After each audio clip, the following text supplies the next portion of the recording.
My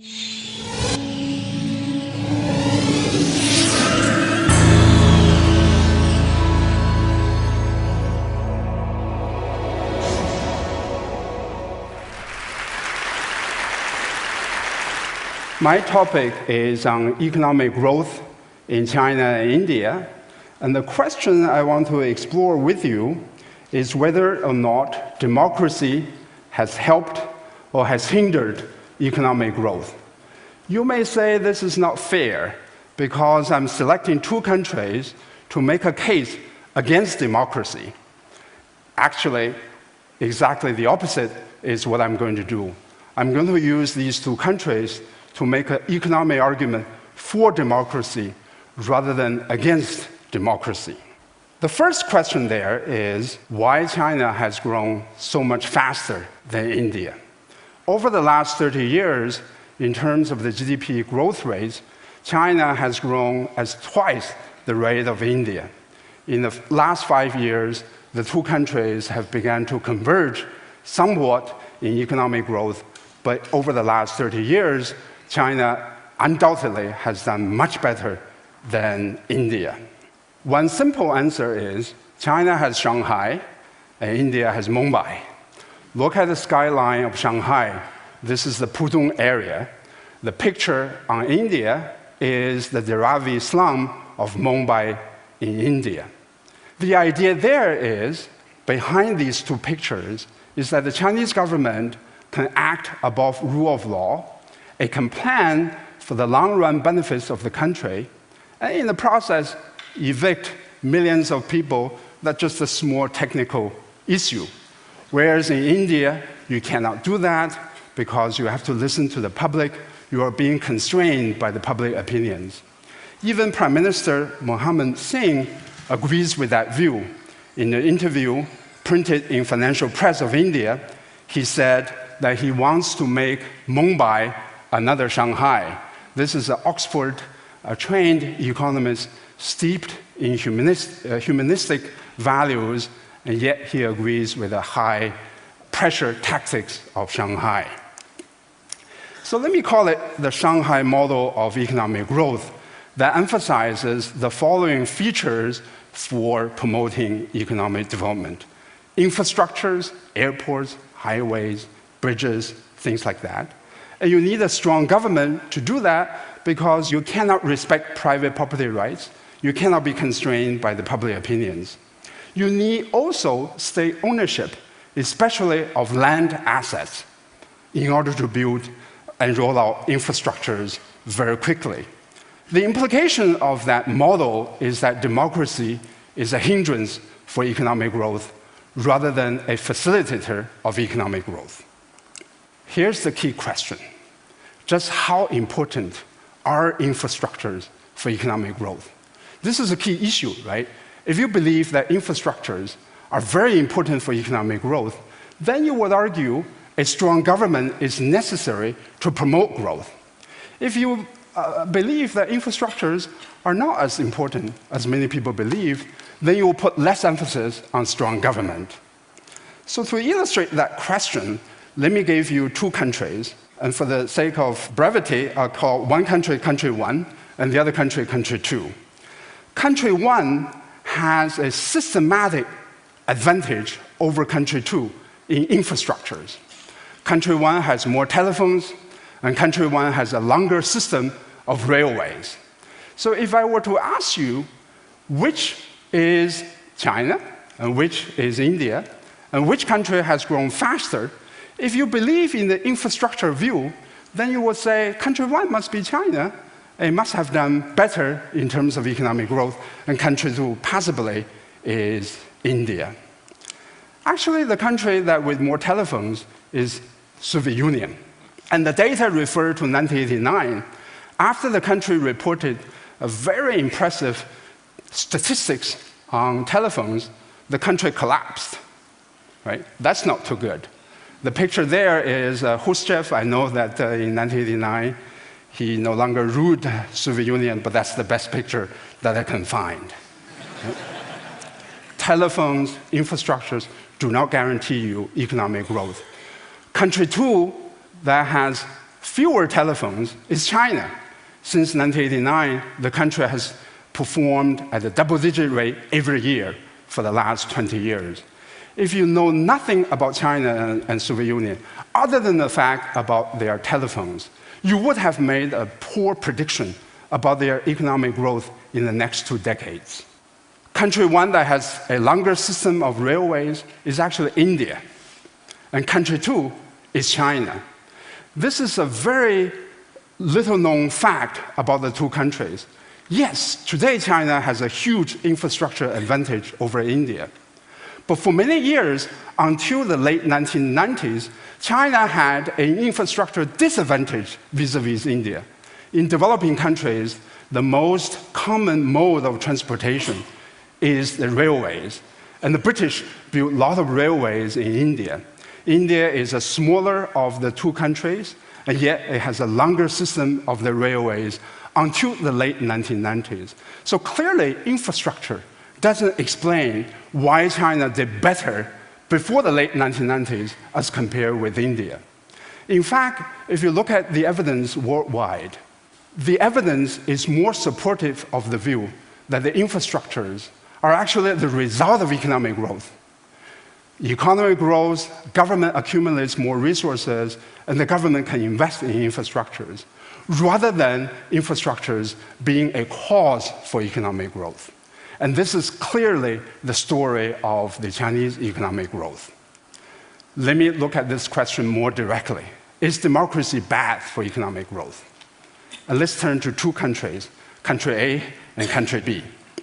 Country A in 1990 had about $300 per capita GDP, as compared with country B, which had $460 in per capita GDP. By 2008, country A has surpassed country B with $700 per capita GDP, as compared with $650 per capita GDP. Both countries are in Asia. If I were to ask you which are the two Asian countries and which one is democracy, you may argue, well, maybe country A is China and country B is India. In fact, country A is democratic India, and country B is Pakistan, the country that has a long period of military rule. It is very common that we compare India with China. That's because the two countries have about the same population size.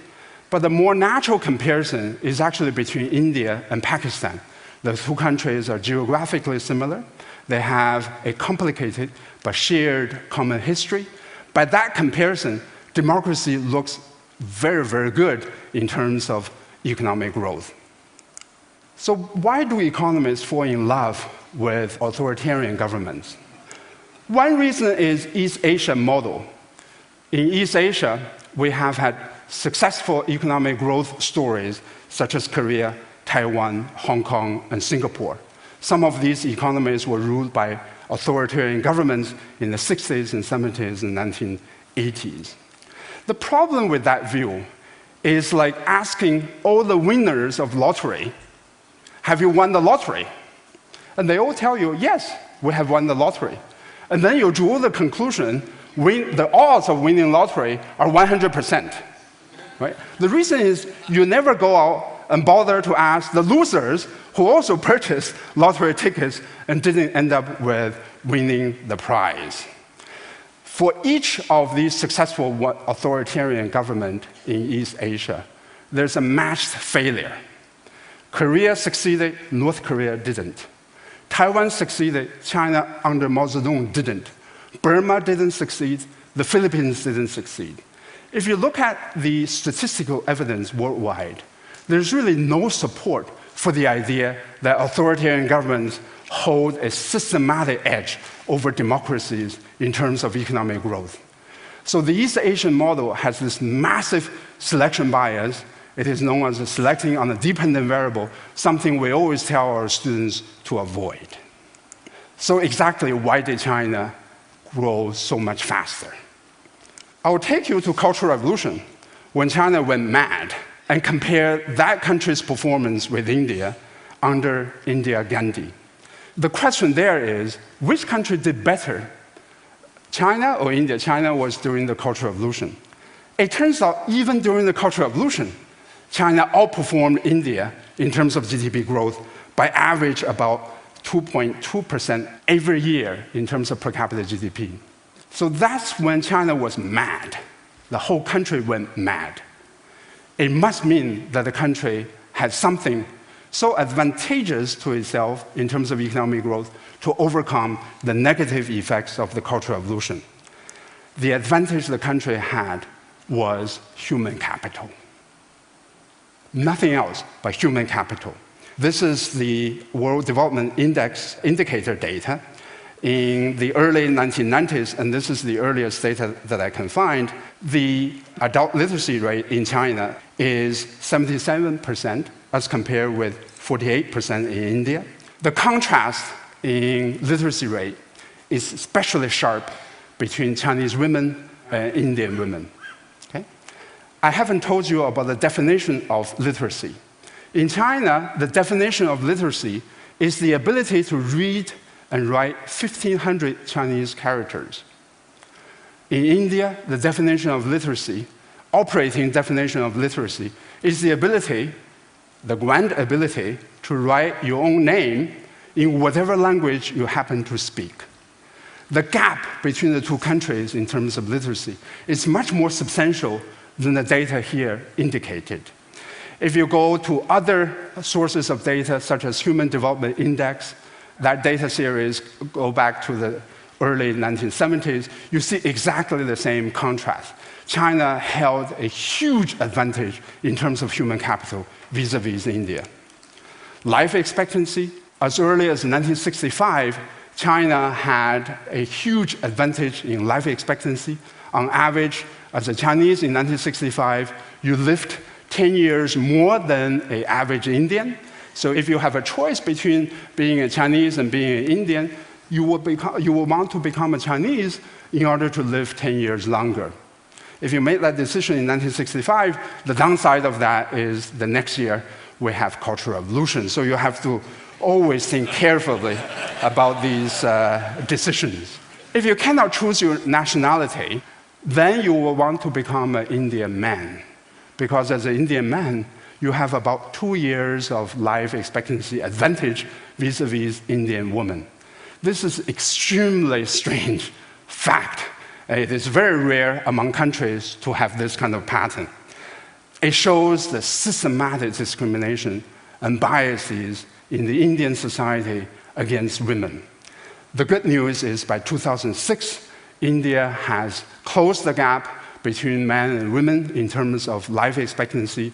Today, Indian women have a sizable life expectancy edge over Indian men. So India is reverting to the normal. But India still has a lot of work to do in terms of gender equality. These are the two pictures taken of garment factories in Guangdong province and garment factories in India. In China, it's all women. 60 to 80% of the workforce in China is women in coastal part of the country, whereas in India, it's all men. Financial Times printed this picture of Indian textile factory with the title, "India poised to overtake China in textile." By looking at these two pictures, I say, no, it won't overtake China for a while. If you look at other East Asian countries, women there play the hugely important role in terms of economic takeoff, in terms of creating the manufacturing miracle associated with East Asia. India still has a long way to go to catch up with China. Then the issue is, what about Chinese political system? You talk about human capital, you talk about education and public health. What about the political system? Isn't it true that the one-party political system has facilitated economic growth in China? Actually, the answer is more nuanced and subtle than that. It depends on a distinction that you draw between statics of the political system and the dynamics of the political system. Statically, China is a one-party system, authoritarian, there's no question about it. Dynamically, it has changed over time to become less authoritarian and more democratic. When you explain change, for example, economic growth is about change. When you explain change, you use other things that have changed to explain change. rather than using the constants to explain change. Sometimes a fixed effect can explain change, but the fixed effect only explains changes in interaction with the things that changed. In terms of the political changes, they have introduced village elections, they have increased the security of proprietors, and they have increased the security with the long-term land leases. There are also financial reforms in rural China. There is also a rural entrepreneurial revolution in China. To me, the pace of political changes is too slow, too gradual, and my own view is that the country is going to face some substantial challenges because they have not moved further and faster on political reforms. But nevertheless, the system has moved in a more liberal direction, moved in a more democratic direction. You can apply exactly the same dynamic perspective on India. In fact, when India was growing at Hindu rate of the growth, about 1%, 2% a year, that was when India was least democratic. Indira Gandhi declared the emergency rule in 1975. Indian government owned and operated all the TV stations. A little-known fact about India in the 1990s is that the country not only has undertaken economic reforms, the country has also undertaken political reforms by introducing village self-rule, privatization of media, and introducing Freedom of Information Acts. So the dynamic perspective fits both with China and India in terms of the direction. Why do many people believe that India is still a growth disaster? One reason is they are always comparing India with China. But China is a superstar in terms of economic growth. If you are an NBA player and you are always being compared to Michael Jordan, you're going to look not so impressive, but that doesn't mean that you're a bad basketball player. Right? Comparing with superstar is the wrong benchmark. In fact, if you compare India with the average developing country, even before the more recent period of acceleration of Indian growth, now India is growing between 8 and 9%. Even before this period, India was ranked 4th in terms of economic growth among emerging economies. This is a very impressive record indeed. Let's think about the future, the dragon vis-a-vis the elephant. Which country has the growth momentum? China, I believe, still has some of the excellent raw fundamentals, mostly the social capital, the public health, the sense of egalitarianism that you don't find in India. But I believe that India has the momentum. It has the improving fundamentals. The government has invested in basic education, has invested in basic health. I believe the government should do more, but nevertheless, the direction it is moving is the right direction. India has the right institutional conditions for economic growth, whereas China is still struggling with political reforms. I believe that the political reforms are a must for China to maintain its growth. It is very important to have political reforms, to have widely shared benefits of economic growth. I don't know whether that's going to happen or not, but I'm an optimist. Hopefully 5 years from now, I'm going to report to Tech Global that political reforms will happen in China. Thank you very much.